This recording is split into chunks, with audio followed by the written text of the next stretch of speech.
Good evening, everybody. My name is E.R. Anderson. I'm the executive director of Charis Circle. Charis Circle is the nonprofit programming arm of Charis Books, and Charis Books is the South's oldest independent feminist bookstore. We're joined tonight in our hosting by the Auburn Avenue Research Library on African American culture and history, and we're joined in the chat by the head research librarian and head of programming there, Morris Gardner. So we're thrilled to have Morris with us. He's going to be dropping all kind of research and knowledge in the chat. So please enjoy that as we are going along, but also trust that it will stay up. You don't have to rush to read it. So just be with us, be present in this conversation, and know you can come back and click all the resources. You can also visit the library now. They are physically open, but please do take advantage of their online archive, which is amazing. So we're here tonight. I'm first going to introduce Mahogany L Brown. Mahogany, I was just saying, is one of my absolute favorite interviewers. Always fun, always holding it down, and always just a booster for other people's work. And I think, that's my definition of what a true poet is, and a true community member, right? Because I see you boosting other people's work almost more than your own. And so I just always appreciate that about you, Mahogany. Mahogany is a writer, organizer, educator. She is the executive director. Well, you have a new job. I've got an old bio over here. How'd that happen? Don't even say that bio no more. It don't even matter. We don't even need to say it. So let me just say, she's written a whole bunch of books and done a bunch of cool shit. And we love her. Say the new job. You want to say the new job? Because it's great. Okay. I'm the executive director of Just Media, and I'm the first ever poet in residence at Lincoln Center. All right now. Right. Come on now. Congratulations. So we are really excited about that for you, and can't wait to see all of the things that are going to come from that, and all of the people who are going to be blessed because you're there. I think that's a gift. So I'm thrilled about that. And the person of the evening is Jonah Mixon-Webster. Bing, bing, bing. Yes. Jonah graduated from Eastern Michigan University and received a PhD in creative writing from Illinois State University. He is the recipient of the Wyndham Campbell Prize for Poetry and fellowships from the Vermont Studio Center, the Center for African American Poetry and Poetics, the Conversation Literary Festival, and the Penn Writing for Justice program. His poetry and hybrid works are featured in various publications, including the Yale Review, Callaloo, The Rumpus, Harper's Magazine, Best New Poets 2017, and Best American Experimental Writing 2018. And the book we are here to celebrate tonight is Stereotype Poems. It's my little baby. It is a beautiful baby. It is. It's about so many things. It's about Flint. It's about the community so much. So I know we want to get right into reading, but I do want to let folks know we're mostly going to have a conversation tonight in a reading, but if folks do have some questions, you can put them in the Ask a Question box, and we will try to incorporate them if there is time. So I'm going to get out of the way because we want to just kick this right off. But thank you both so much for being here. And Jonah, thank you for celebrating your book on this special night with us. Thank you all for having us. Oh my God, it's so great. Let me get a quick little snapshot real fast. It's so great to do this with you. I absolutely love and adore you. You have been a big, influence and very instrumental in my development, my career. I don't think I've ever had a chance to kind of tell you this, but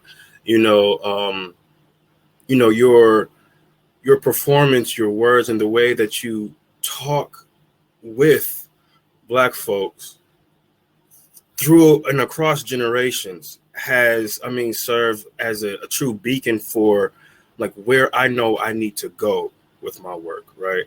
I can't just, compartmentalize and think that, I'm only talking to Black men, or I'm only talking to Black gay men, or I'm only talking to gay, but, it's like how you have positioned and aligned your work to align with others in the Black community across, the diaspora and across region, time, age. It has been a touchstone from like, okay, this is how it's done, right? This is how we do it.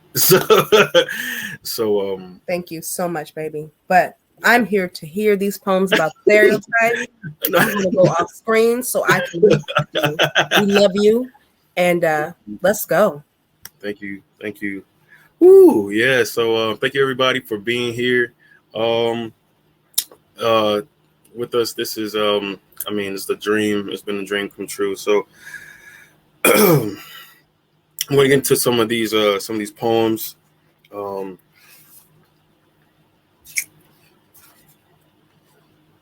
think I'm gonna try to give a range, or try to see how diverse I can offer of an experience.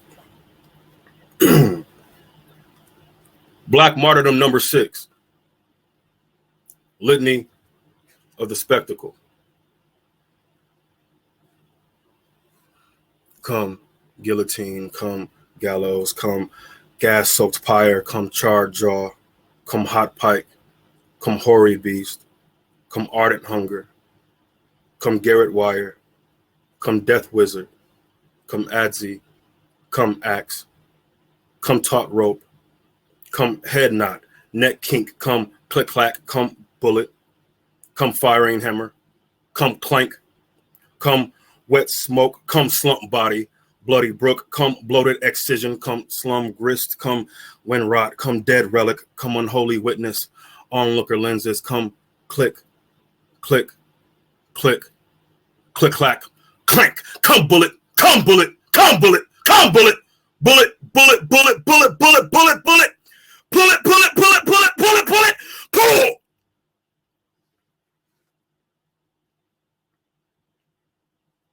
Black Hauntology number 5. Black as if always the blues of a stridulated half note, night gristle, locust chirp, bold neck, wax lips, wet stain, a body thronged hard and buried in the open light. The root of it dug up with a mouth stretched, reaching to scratch the noose from his throat and give everyone a song.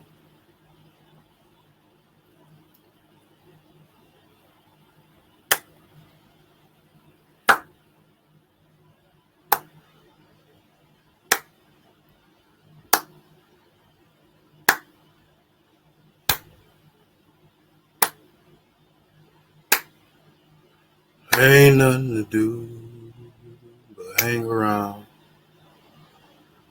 Ain't nothing to do but hang around. And I got no way to make it out. Try to find me some help. No, it can't be found. So ain't nothing to do but hang around. Ain't nothing to do but hang around. Ain't even got me a penny to make a pound. They about took all I had. Who am I now? Well, ain't nothing to do but hang around. Ain't nothing to do but hang around. Ain't no new news to think about.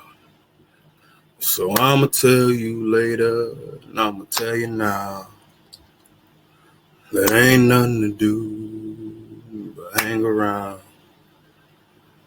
There ain't nothing to do but hang around. If I could, I'd run right straight out of town. Don't even need me no shoes, just feet on the ground. Well, ain't nothing to do but hang around. Ain't nothing to do but hang around. Now imagine if they never would have cut me down. I say, imagine if they never would have cut me down, would have made it out, still be found, out of town, underground, took a penny, make pound, underwater, not the ground, would have made it out, still be found, tell you now, I made it out, I'd have made it out, I'd have made it out, I'd have made it.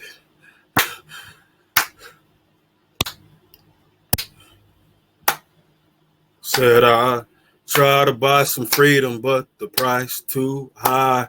My change too low. Had to sell my brother dreams down at the store. Oh, why? And it make me cry. Said I try to buy some love, but the price too high. My change too low. Had to sell my mama ring down at the store. Oh, why? And it make me cry. Said I try to buy some time, but the price too high. My change too low. Had to sell my daddy watch down at the store. Oh, why? And it make me cry. Said I try to buy some kindness, but the price too high. My change too low. Had to sell my auntie smile down at the store. Oh, why? And it make me cry. Said I try to buy some attention, but the price too high. My change too low. Had to sell my cousin mine down at the store. Oh, why? And it make me cry. Said I tried to buy some hope, but the price too high. My change too low. Had to sell my uncle dope down at the store. Oh, why? And it make me cry.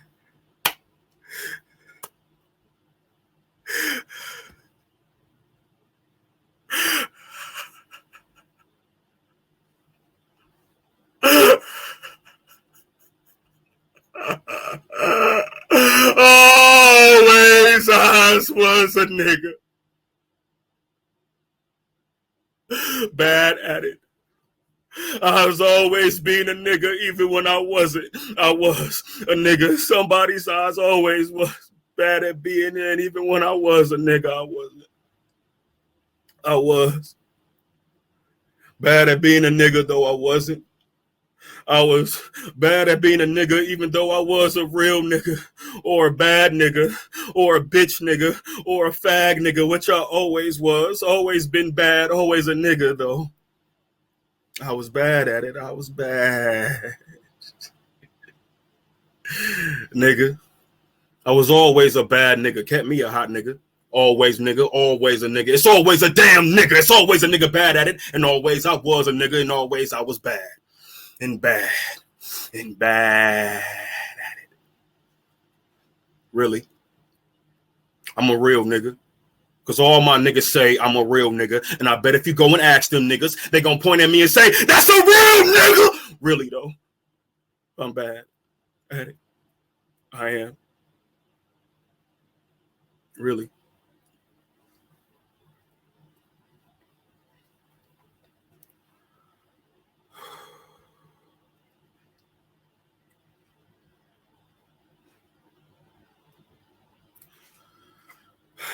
The ghost of Richard Pryor made me do it. Peoria, Illinois. And like any night a white man sees me, seeing him, seeing me, I am again dead awake to the modes of awareness. And it was as if him seeing me meant seeing me naked. Black, obviously black, ostensibly black, meant seeing me, and you know what I mean already. I mean, you know I was probably wearing something real black, like something blacker than black, something like a black hoodie with a black V-neck under it, a black snapback, black jeans, and black shoes, and seeing me and all of this meant he knew I was black, and I mean real black, naked black, obviously black, ostensibly black, and within proximity, black still says, hey,